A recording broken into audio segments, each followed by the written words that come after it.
क्या आपको भी यही लगता है कि जो चीज़ें शुरू होती है वो एक पॉइंट पे आके ख़त्म हो जाती है?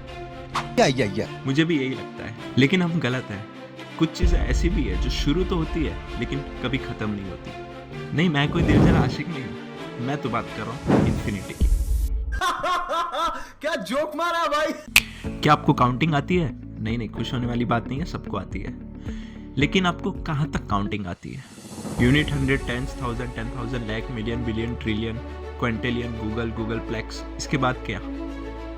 अपने दिमाग का पूरा जोर लगाइए और बताइए, क्या कोई ऐसा नंबर है जहाँ पे काउंटिंग खत्म हो जाती है? मैं नहीं बताऊंगा।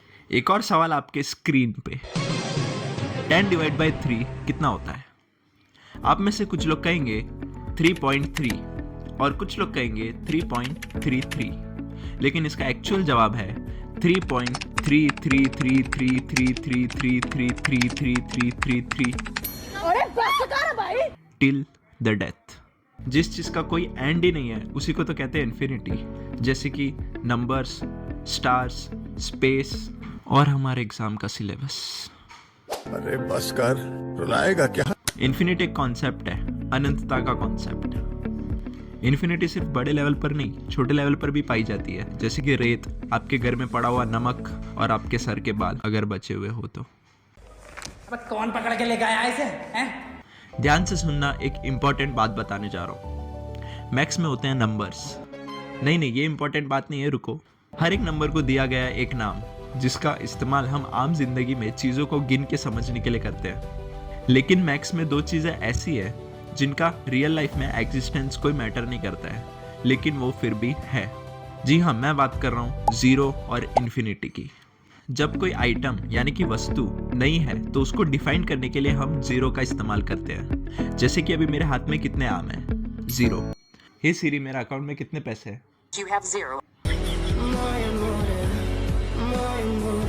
जब हम किसी आइटम या किसी वस्तु को गिन नहीं सकते तो उस चीज को डिफाइन करने के लिए हम यूज करते हैं इन्फिनिटी। एक और बात, अगर हम ब्रह्मांड के सबसे बड़े से बड़े नंबर को भी ले लें और उसको इन्फिनिटी के सामने रखें तो वो नंबर इन्फिनिटी के सामने ऑलमोस्ट 0 है। क्यों है ना इन्फिनिटी कमाल की चीज? बात तो सही है। हिस्ट्री के अकॉर्डिंग इन्फिनिटी का जिक्र आज से 250 साल पहले हो चुका है और तब से लेकर अभी तक इन्फिनिटी का कॉन्सेप्ट डेवलप होते आ रहा है। इन्फिनिटी के कॉन्सेप्ट में पाइथागोरस का भी बड़ा हाथ है, क्योंकि उन्होंने इरेशनल नंबर यानी कि इन्फिनिटी तक पहुंचने वाले नंबर्स का आविष्कार किया था। ये जो सिंबल देख रहे हो उसका सबसे पहले इस्तेमाल मैथमेटिशियन जॉन वेलिस ने किया है। उसके बाद से ही इन्फिनिटी को डिफाइन करने के लिए ये सिंबल यूज किया जाता है। ऐसे देखा जाए तो इन्फिनिटी के 3 टाइप है, मैथमेटिकल इन्फिनिटी, फिजिकल इन्फिनिटी और मैथफिजिकल इन्फिनिटी। और जो मैथमेटिकल इन्फिनिटी है उसका सुझाव पाइथागोरस और उनके फॉलोअर ने दिया है, इंस्टाग्राम वाले नहीं। अच्छा, ठीक है। और मैथमेटिकल इन्फिनिटी का सबसे सिंपल एग्जांपल है पाई। पाई जो है वो बहुत सारे अनंत नंबरों से मिलकर बना है और इसीलिए उसको लिखना पॉसिबल नहीं है। इसीलिए मैथमेटिशियन ने पाई को लिखने के लिए एक सिंबल बनाया और उस सिंबल को यूज किया जाता है अनंत अमाउंट को डिफाइन करने के लिए। वैसे तो पाई की वैल्यू को 3.14 मानते हैं, लेकिन उसकी एग्जैक्ट वैल्यू है 3.141592 ... टिल द डेथ। चलो आपको एक इक्वेशन देता हूँ, 0/1, इसका आंसर क्या आएगा? इसका आंसर आएगा 0। लेकिन अगर इसी इक्वेशन को हम थोड़ा ऐसे देखें तो 1/0।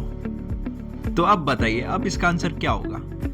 इसका आंसर है अनडिफाइंड, यानी कि ये एक एरर है। चाहे आप 100 डिवाइड बाय 0 ले लो या कोई भी नंबर, उसको आप 0 से डिवाइड करो तो उसका जवाब एरर ही आएगा। आप चाहो तो ये आप अपने कैलकुलेटर में करके देख सकते हो।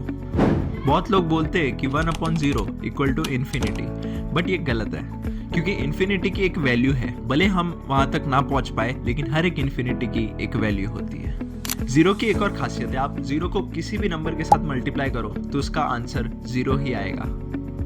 लेकिन आपके लिए एक सवाल है, अगर हम 0 को मल्टीप्लाई करें इन्फिनिटी से तब क्या जवाब आएगा? क्या सोच है रे तेरी, मानना पड़ेगा।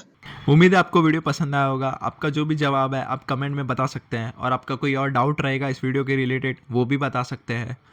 तो चलिए मिलते हैं किसी नई टॉपिक के साथ, तब तक के लिए बाय बाय।